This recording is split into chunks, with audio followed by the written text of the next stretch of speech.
If you've ever seen the NPC Knuckles in Sonic 3 and Knuckles, you'll notice he doesn't look the same as the playable one. So what's the deal? Basically, regular old Knuckles is using Sonic's Pallet line when he's playable. They're basically the same, except Knuckles' reds are switched with Sonic's blues. Okay, sure, but what about when they're on the screen at the same time? So basically, they load in Knuckles over the enemy pallets because, as you'll notice, when it's the two of them on screen at the same time, there's no enemies around. But something else uses that same pallet line, and that's the HUD. Looking at the Sonic 3 beta here, if we keep within the cutscene area with Knuckles, the HUD's green. But then when we leave the cutscene area, the HUD goes back to yellow. It seems that in order to not have the HUD switch colors, they just gave Knuckles the yellow socks as a quick fix. And look what happens here when Knuckles is still around but we leave the cutscene zone. Look at that, he turns like blue. This same kind of thing also happens in the finished version of Sonic 3 Knuckles as well. Notice here how in Carnival Night on debug mode we bring this bat enemy over to the Knuckles cutscene area and it changes colors once he appears.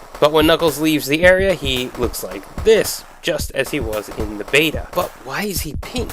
Well, in this first cutscene that's not seen in the finished game, he's definitely red, but his sprite is also quite different. Whereas when we see him in other moments, he's definitely pink, but he's got the green socks. So it must have just been an oversight, a leftover from an earlier time.